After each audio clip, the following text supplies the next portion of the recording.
We're back with our most anticipated films of 2016, and I will be the first to say there's a long list for me of movies I'm at least intrigued by. Maybe not. Here's my intrigued by. I'm like stuck on if I don't see this, will I live? Yes. Will I live? Is it dick hard to see it? Any honorable mentions? No. Okay. Honestly, no. At number 10, we have whatever the title of the fifth Underworld film. Can I quickly just say my my honorable mentions before you get started? All there's not of them. Not a lot of them. No, your honorable mentions list was 23 long when we had this discussion earlier. Just ride along too. It's intriguing to me. Okay. He said 33. 13 hours. 13 hours is intriguing to me. The Benghazi one. Pride, Prejudice, and Zombies. Just the name alone just got me intrigued on that. Zoolander 2, Gods of Egypt, The Huntsman. It's up there, but TMNT is like one of my really close to being in my list. It made it in mine. It made it in mine.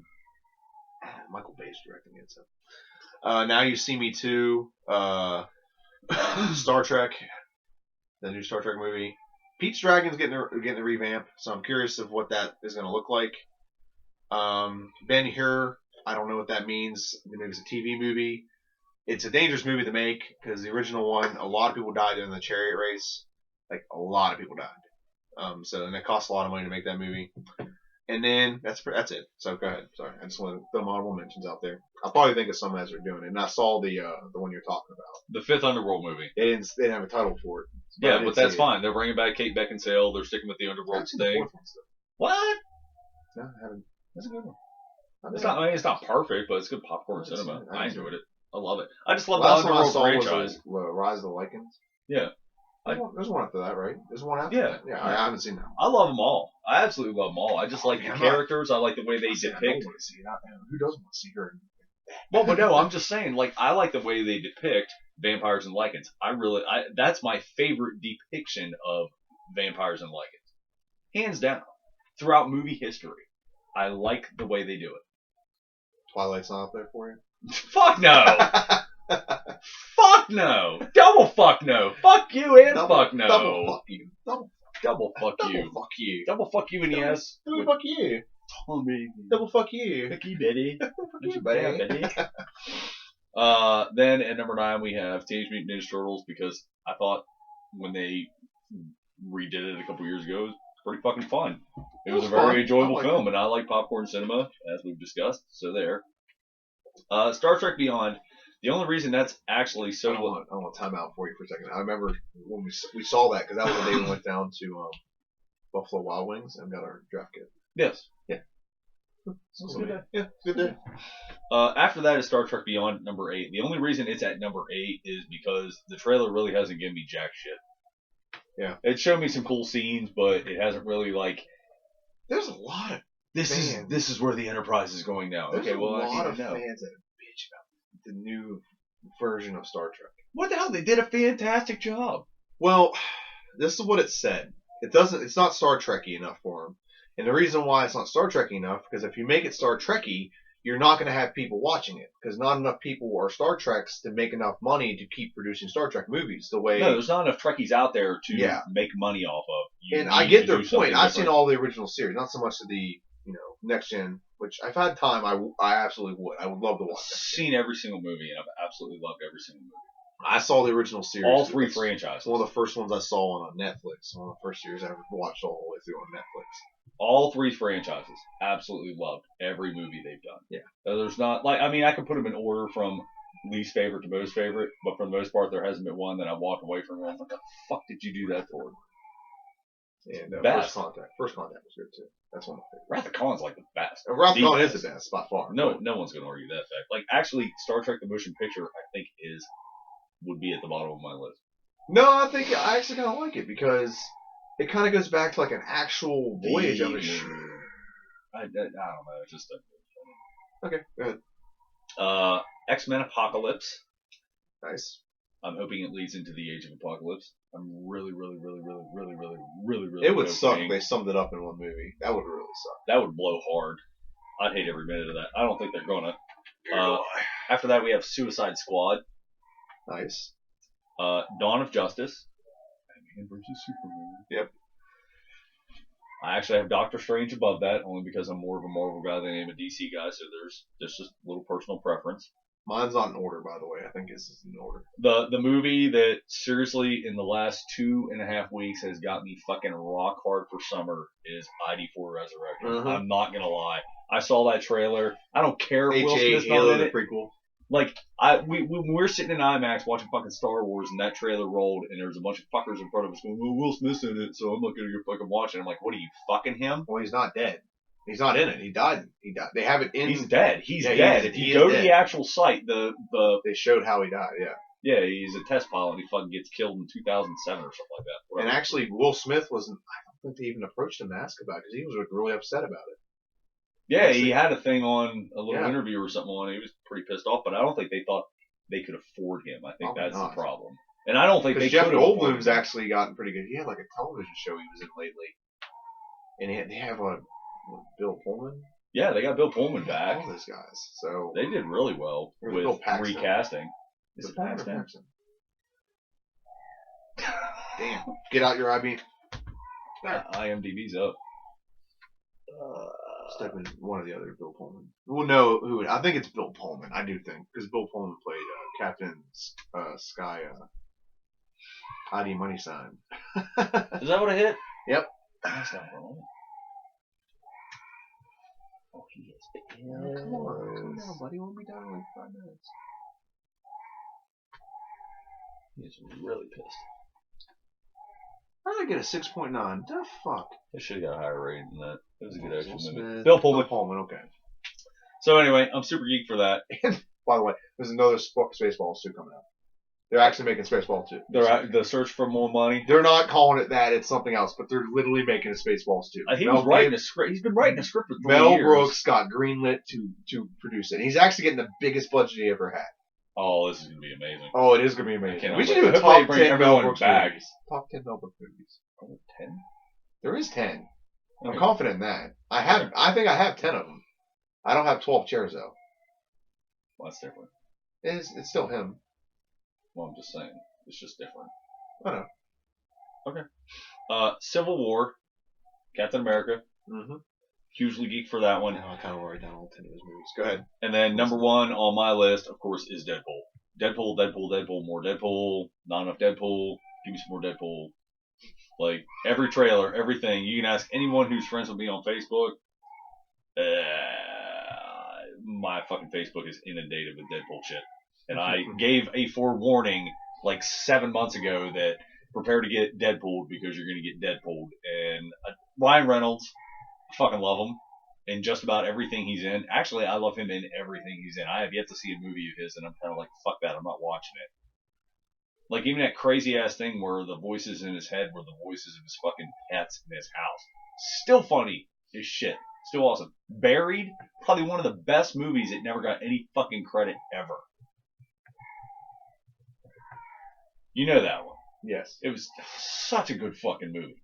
Literally, the entire movie takes place in a pine box. One of the best movies I've ever seen. Hands down. It'd definitely be in my top 25.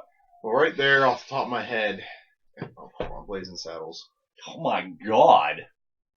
That should have been number 2. Oh, I'm just listening off the top of my head is all I'm doing. Men's Fights? Life Stink. Yeah, that's on top. That's my favorite off the top of my head. Life Stinks. The Producers? Both of them. Okay. Silent movie. Got that. Young Frankenstein? Got it.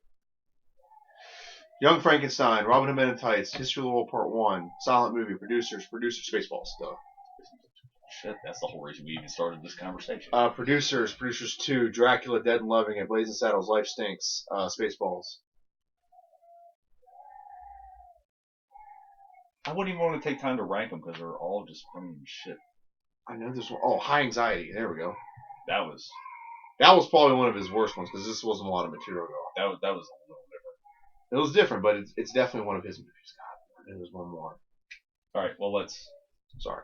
Oh, I remember it. To Be or Not to Be.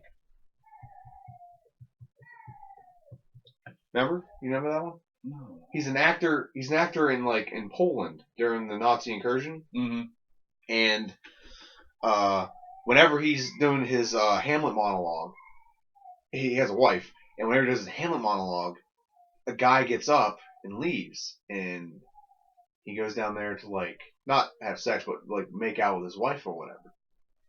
And it's called To Be or Not to Be. And eventually, like Germany takes over, whatever, and they're trying. You got it. If you've never seen it, it's really one of his better movies. There's a lot of creativity to it. There's a lot of actors, and they trick a bunch of the Nazis by they actually like knock out like a bunch of SS troops, and they have like a bunch of SS costumes. So they take him, and he's like acting like he's like the head of the Gestapo. It's really funny. It's really good. If you ever get a chance to actually see it, it's really good. I will put it on the list. It is. It is. Keep in mind the list is quite long right now. I know, but To Be or Not to Be is God. And I know there's one. I know there's one more. I'll probably kids in absolute misery right now. I know. We'll hurry up. I'll hurry up. Okay, mine are in no order because I want to see all these movies. I can't rank them. I'm sorry. I want to see every movie on this list. I don't know if I have the money, but I want to see every movie on this list. You always get that to fall off. Yeah, I've lost 2 of them already. Okay, so no number, just the first one on my list, Deadpool. I'm with him. I do want to see it. It looks like it's funny. Ryan Reynolds, I think that's his element. Green Lantern was not his element of the type of superhero he needs to be playing. This is the type of hero he needs, or anti-villain, I guess. Might be a better way of putting it. Anti-hero. Anti-hero, there we go. So that's going to be a good one. Can't wait. Orlando Bachman's in it. He plays Copycat. That'll be entertaining. Yeah, I think it's his girlfriend, right? Basically, his wife. I think so too. Superman versus Batman, or Batman versus Superman. Dawn of Justice. Excited about that. I'm excited to see a different version of Batman, which the trailers look like it's going to be a very good movie. Yeah, it's not going to be terrible because Batman's not going to be the main character. My only concern is you're going to have too many characters, too much going on. That it's not going to be like a really good story because it's going to be watered down with too many characters, too much going on. That's the only concern I have. Other than that, I am curious. It does look like it's going to be a good movie, basically. It does, from the last trailer. Yeah. Oh, yeah. Civil War. I'm curious to see how that plays out. Well, we know how it plays out. Captain America dies. Well, we do. But I'm curious to see how it plays out. Like, what happens to get all this stuff. Who sides with who. They still haven't, really depicted where Ant-Man falls, where Superman falls, where Spider-Man falls, where Spider-Man's supposed to fall, which we pretty much know that, but we'll see. X-Men: Age of Apocalypse. I am fully geeked to see this. I'm pretty excited. Looks too. Like they're gonna do a good job with it. Me too. I just hope they don't. The guy kind of looks like Ivan Ooze from Power Rangers, but you win some, you lose some. You win some, yeah. Which, to be fair. It is pretty close to the comic. And Ivan Ooze might have been made to look like Apocalypse. But Apocalypse was out first. So. We've had that argument. Warcraft. I'm curious to see that adaptation, of that video game adaptation put on the big screen and see how it does. It can be a good movie. It can be a good story. They have a lot of lore that follows it. They got this much, and they're going to try to put it into that box. Well, no. They got this much, and they're going to put this part of it in the movie. They don't even have the undead. They don't have a lot of the elves yet. They're just doing the orcs versus humans. That's the only part they have in it right now. Hopefully they're not trying. I'm just hoping they don't try to put too much into one box. Well, they actually have characters from the actual game. So I think it's going to do well in that regard, because characters from the actual game are going to be in it. So it's going to draw a lot of people because of that. There are like 20 million people that play WoW or WoW Online. So it's going to make. I'm just saying. Money. I mean, they have their own festival every year. We're all well aware of that. But I'm just like, don't try to put too much into one box. Start small. That's fine. No one's going to hate you if you start small. Humans, orcs. That's all they're doing. They might have like another villain they have to combine to beat, but orcs, humans is basically what the first one's about. As long as they don't get too big all at once, I think they'll be all right. Yeah. Independence Day. I'm with him. Can't wait to see it. We've waited way too long for a second one, but now I think graphics are way better now that they can actually do more with it. I think it's going to be really interesting. I really do. I mean, even if it's nothing more than popcorn cinema, I'm fine with it. I'm good. That's the whole reason I went to see the first one in the first place. I want to see shit blow up extremely large. Finding Dory. I know it's a kids movie, but Finding Nemo wasn't bad. I'm curious to see. It was okay. Finding Nemo was a It good wasn't movie. my thing. I know. But Finding Dory is probably one of the most anticipated animated movies of the last decade. Seriously. Finding Nemo, everyone loved Finding Nemo, and they wanted a sequel, and you're getting one 10 years later. I don't. We're Like getting Ellen Incredibles DeGeneres. too soon. I don't like Ellen DeGeneres enough to go see this movie. Okay. Just don't worry about who's starring it. Just enjoy the movie for what it is. Suicide Squad. I am very curious to see this movie. I want to see the portrayal of the Joker and Harley Quinn. I'm really curious on how that pans out. I'm hopeful they don't fuck it up. I'm curious too. Apparently, rumor has it the villain will be the Riddler, which I'm for. That'd be entertaining as long as it's not Jim Carrey. What? I don't want to see that. I don't want to see that Riddler again.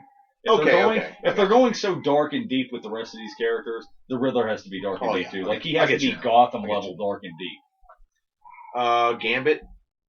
I'm curious to see that movie. I am with Channing Tatum. Gambit is one of my favorite X-Men characters, and he hasn't been done right. I thought Taylor, what's his name, did it. I didn't think he did a terrible job. Well, they didn't really flesh him out either. They didn't. Yeah, they didn't. But I didn't think he did a bad job. I liked it.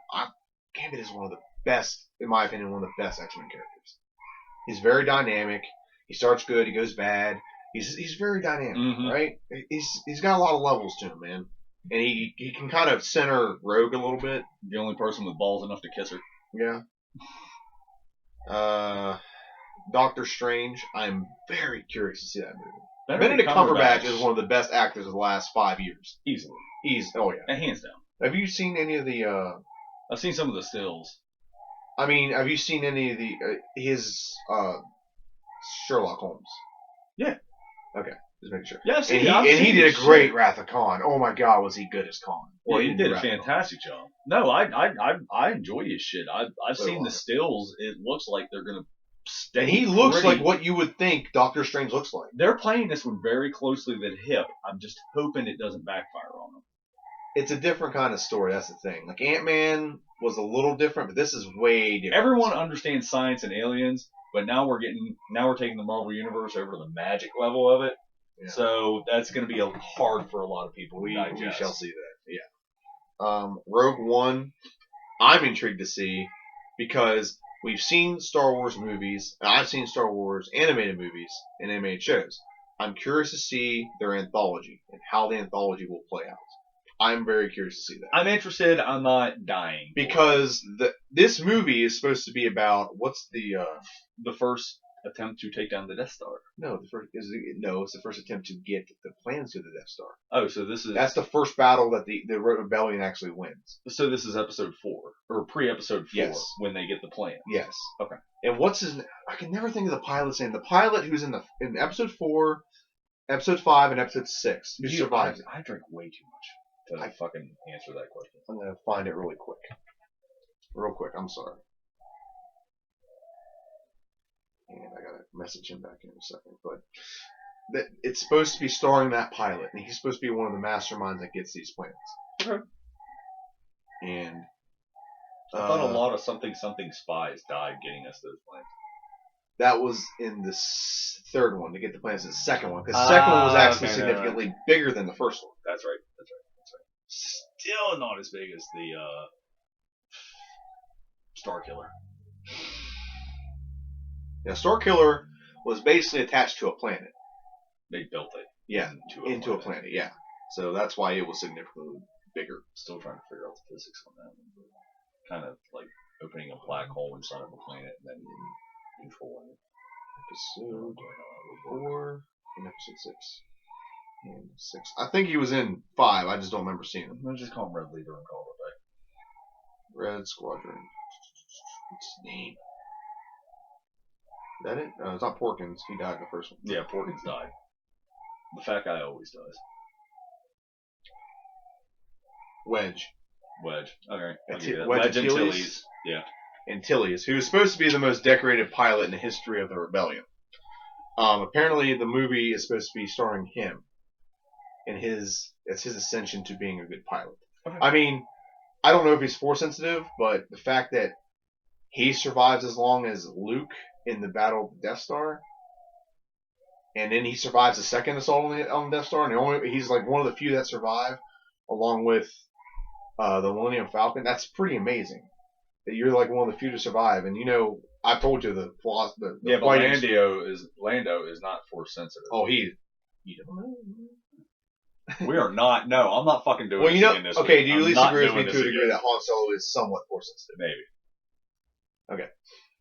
Well, yes. Okay, there we go. That takes that too. So you agree with me to a degree that he's somewhat force sensitive. He has some force sensitive in his blood. Maybe. He just never. Until the movie tells me so, it's not so. Well, he did. He did navigate an asteroid field where the odds were like 6,000 something to 1. That's very hard to do without a little bit of force ability to anticipate where asteroids and such are coming. I mean, the Empire, all their ships were destroyed in like seconds, and he survives it twice, going into it and then getting out of it. No, so he survived. I'm not having this argument. I'm not doing this again. Well, okay. I'm not doing it again. I'm not doing it again. I gotta sucker you into these things. I'm not doing it I got to. In the last movie is just because it's really intriguing to me, like what it's going to look like. If it can be very good just based on the game. Assassin's Creed comes out in December. That would not be anywhere near my top. Like that's 15, 20 maybe, but nah. I never played the game. I couldn't. Not my. Base in the game. Ezio and yeah, I get it. Trust me. My brother-in-law has played every one of them at least 6 times, and he has regurgitated the story to me at length. Okay, but I don't know which one they're gonna do. That's the thing about it. See, Assassin's Creed, it's crazy because they could pick any of them. They could pick the original one with Ezekiel. Was it Ezekiel? Ezio. And then they could pick Destin. They could pick one of the newer ones from the Revolutionary War. I can't think of the name. Well, now they got one that's the pirate British era. Yeah, and then they have one the Syndicate. Yeah. They have one for the Revolutionary era so they can do so many of them, and they could probably do all of them in the same movie. Like he's jumping around trying to find an artifact. That's basically what it is. He's going through his ancestors' genetics. It's a story, and you go back and you're reading the story and you're living it out. That's basically what it is. Quantum leap time jump. Basically, yeah. And so they're like looking for artifacts and stuff, and through his doing these things, he finds these artifacts. So I'm curious to see what they're gonna do. If it's just him, if it's just the assassin himself kicking ass, I'm cool with it. They try to twist in like the actual stuff from the game. I think they'd be better off to make it a bigger universe. The twist in the stuff from the game. Yeah, maybe, but they could also stuff from the first 3 games was actually really interesting to listen to. When they get off into the newer stuff, though, where they branched out a little bit, crazy. Where they branched out a little bit, it's not as interesting to me. But having Daniel go back and tell me about the first 3 games, it seemed like a very interesting story. And it seemed like they really broke his heart in the 3rd game, where they kind of like flipped shit on its head, and he really wasn't ready for it. But I guess that's kind of. When you say the 3rd game, are you talking about the Revolutionary War, or are you talking about the 3rd game that was made? Because they have the first game, which is Assassin's Creed. Mm-hmm. Then you have Assassin's Creed 2, and then there's a lot of branch offs from 2. You had like Revelations, Brotherhood. Oh, there's one more. Don't remember it, but there's like 3 different branch offs from that one because the second one is probably the best. He explained it to me, and he said apparently the woman who's been helping you the whole entire time. When you get to the end of the game, she turns out to be your biggest enemy, and then you got to kill her. And because you kill her, it makes it so the first games were never able to happen because of the way time works. And so it's like, okay, I was a little bit lost when he was trying to explain time to me, but then I know how he feels when I try to explain paradoxes to him. Well, I thought it was a 3rd one because Assassin's Creed 3 is like it's about the Revolutionary War, and you start out the game like the first hour of gameplay, you're playing, and then all of a sudden you learn that you're playing as a Templar, and they're your enemies in the game. Interesting. And then like you start, and this pissed me off because I hated this one part I had to do, and that's kind of what turned me off of playing the game for a while. I'll probably get back to playing it eventually, but what time is it? My boy is starving. Okay. We'll be done after this. I'll save the nerd question for next week. But you play as a Templar. And like you wake up out of the whatever it's called it sends you back, like the ominous or something, and you wake up and you're pissed off, and you're pissed off yelling at people like, why the hell am I going back there? My ancestors are freaking Templar. Because Templars and the Assassins are like mortal enemies. Yeah. And then you go back and then you play as a Native American, which is nothing wrong with being Native American, But you start over in the game and you have to do all this dumb stuff where you're playing hide and go seek with these fucking kids, and it just really reset this. The story was going somewhere, and then you have to restart. It's really a pain in the ass. But I didn't finish see how it. that would So, turn someone off from the game. I can see that. well, you got all your weapons. You're starting out your first hour. You got all these weapons. You're on these missions. You're doing your job. You're doing the game right. And then all of a sudden you got to start over, and now you're playing. You spend an hour trying to play hide and go seek because you can't find these kids hidden in the leaves somewhere or whatever. It's a pain. It's just a pain. Yeah, and I want to finish the game because I like to finish the story. That's why I play a lot of video games, is to finish the story more or less rather than just the playing experience itself. Yeah. So, but yeah, I'm curious to see how it is in the movie. I wonder if they're just gonna go straight in and just have the assassin, and he's the assassin and he's playing it, or are they actually gonna do the game where he's in the omnibus? It's something named like that, and he's going back and he's living out his ancestors, what they did or whatever. We'll see. That's what I'm curious about. You can see it and you can let me know. Whenever there's a trailer, I'll probably have a better idea of what's going on. So, as long as it's better than Prince of Persia. I didn't dislike Prince of Persia. I didn't love it. What the big issue I had was why would a Prince of Persia be white? That's probably the only issue I really have with it. Why would a Prince of Persia be white? I mean, I didn't think Jake Gyllenhaal didn't do bad in that parkour stuff he did in it, and he actually did his own stunts in that movie. And I like Jake Gyllenhaal for the most part. I saw Southpaw. That was pretty good. It didn't suck me. I was excited for it. Prince of Persia or Southpaw? Prince of Persia. I didn't see Southpaw. Oh. So you didn't like Prince of Persia at all? Not a whole lot. Nothing about it? Even the hot girl in it? No, not enough hot. Not enough girl. It's Disney made. What do you expect? Exactly. Not enough hot, not enough girl. See, now you sound like Kevin. Kevin hates that Marvel's owned by Disney because they don't sex up the girls enough. I'm like, it's not about sexing up the girls. It's about the story. It's about telling the story. And Scarlett Johansson's fucking hot no matter what. Yeah, I mean, if you got to sex up the girl, then you probably need to pick a different girl, right? Well, then you need to pick a different Look at Colby Schmolder. If you want to go watch Showgirls, then go home and watch fucking Showgirls. If you want to watch an action movie, then go watch a fucking action movie. Colby Schmolder. Yeah, they'll sex her up and she looks good. Why should they oversex anything? I don't know. It's Kevin, man. I love the guy, but he's no It's an action movie. I don't need to see titties every movie I sit down and watch at. Yeah, I know. I'm with you. That's what the internet's for. There are some movies you need to see that. Yep. There's some movies that make it better. For example, we were both fans of Spartacus. To get people into Spartacus, they threw tits and dick and ass out. Violent pornography. Murder porn. That was the first 6 episodes of murder porn. That's murder porn, basically is what it was. But it was I still enjoy the series very much. And that was actually one of my nerd questions. I'm not doing that right now. I know the boys probably passed out from crying, but I just mention it to you and you can prepare for next week. I get you prepared. Yeah. I'll give you 2 of them. There's 2 of them. Okay. Who do you think would win in a fight? Spartacus or... And you got to understand, do your history a little bit, because I've got an argument with this online. Okay, you know me. Argument on the internet. Okay, go ahead. Okay. Spartacus, and do your research, and you saw the show, so you know he's adequate at fighting the Romans, and he knows their tactics, and he learns. He's named after Spartacus. He's not Spartacus. Do what? He's named after Spartacus. The actor. Not Spartacus. It's a pretty accurate, interpretation of what he was. Well, but versus King Leonidas from the movie 300. Okay. So, I mean, if he's out and you want to do that, we can just jump to it. It's up to you. I do have to be out of here by 5. That's the way. He's probably starving.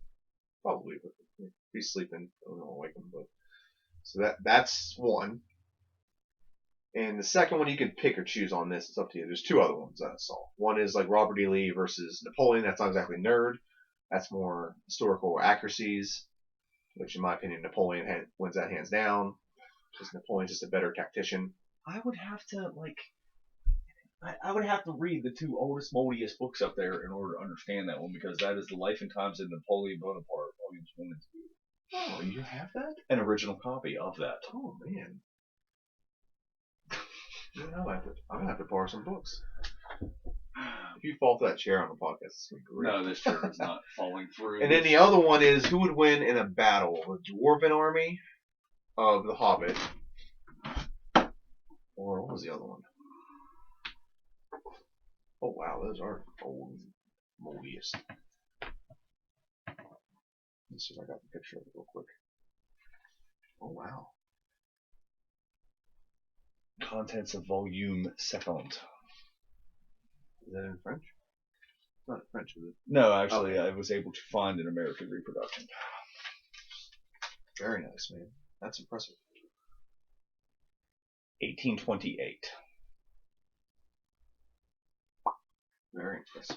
I'm missing volume 3. If you ever happen to find an original version of volume 3, please let me know. Boom, internet. Book nerd. Murder book porn. Actually, I need to. That book needs to stay where it's at because that is The Outline of History by H.G. Wells.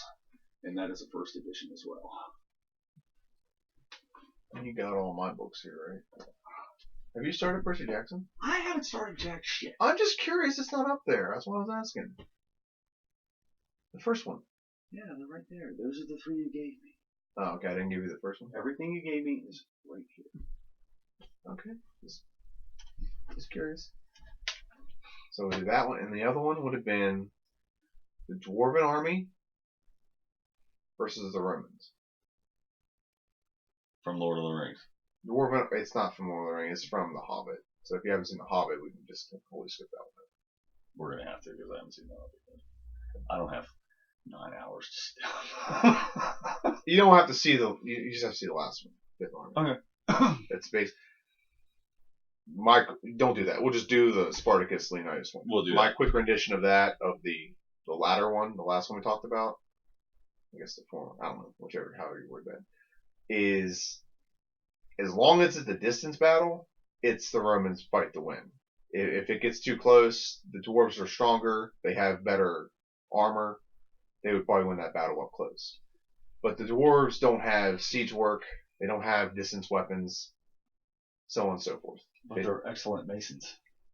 They are, but they don't have siege work. I mean, if I drop a cannon or if I catapult, if I launch a catapult and I on it or whatever, and I launch a ball this big around and it lands on top of a whole squadron. Like if you watch the movie, you see their battle tactics. They do a lot like close, like shield wall thing. Mm-hmm. Doesn't matter. That has no impact if you're going to drop a 1,000 or a couple 100-pound ball on somebody. You're going to break their ranks, then you're going to shoot arrows, and since they're all recovering, you're going to get shot by the arrows. Roman warfare is way different and way more tactical than what they have in Lord of the Rings. I will agree. To be fair, like what was the Orcai's strategy? Run right at you. Run right at you. That's best in the Two Towers. That was their tactics. Run right at you. Run right at you.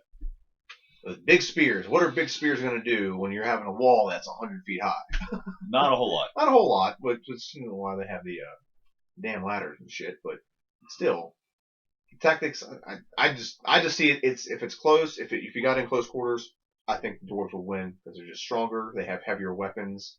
The sheer weight of their weapons would overpower the Romans. Mm-hmm.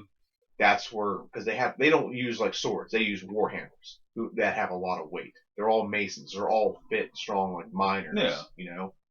Then, if it's a range game, I give the edge to the Romans. It just depends on how many. Dwarves usually don't have archers. Do what? Dwarves usually don't have archers. They have axe throwers, but the range of an they're axe. like a brute force. They're a blunt. They're a hammer as opposed to a spear. Yeah. So the Romans are a bunch of different things. They use siege works. They use the scorpions, which are the giant spear launchers. They use, I guess you can call it ballista if you don't want to call it the scorpion. They use archers, flaming arrows. They use the pilum, which is the short spear, the javelin short spear you throw, and it goes through spears. It goes through your shield and actually bends. So you either have to fight with a shield or with a spear in your shield, or you throw it away, which is what most people did. That's why it was so useful. And if it hits you, actually go right through you because it's so skinny. But it was soft metal, so as soon as it hit like a shield, the weight of the bottom of it was wooden and would bend it. So you could not take it out. And literally you couldn't take it out unless you actually sit down, you had to twist it, and you have to actually clip up the end, and you have to do. That's how you would get it out. That was a lot of their strategy, and that's how they won a lot of battles. And they would completely disshield people. Yeah. So that's their tactic. And then you have obviously the sword that won the world, the gladius, sword that big, perfect sword in their shield. It's just there's so many dimensions to their fighting tactic that are beyond the dwarves. Okay, Spartacus versus Leonidas. Yes. Okay. And we'll see how he's doing. We might come back and just do that conversation. Spartacus's army versus Leonidas's 300, or just Spartacus versus Leonidas? Spartacus's army versus Leonidas's army. Now this is where I say you got to do your history, and I'll go ahead and give you this part of the history. That way, why are you going to give me part of the history?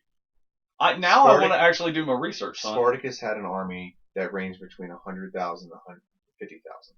The largest army ever amassed by Sparta was 45,000. So, I would consider that as King Leonidas' army, even though the largest army ever amassed in his lifetime would have been about 10,000. Do I get to pick the location of the battle? That is part of the argument. Because if I get to pick the location, well, yeah, I want to do my research. Okay, I want to do my research. Okay, well, we may come back, we may not. If not, we're done. And check us out on Twitter, next week. YouTube. See ya.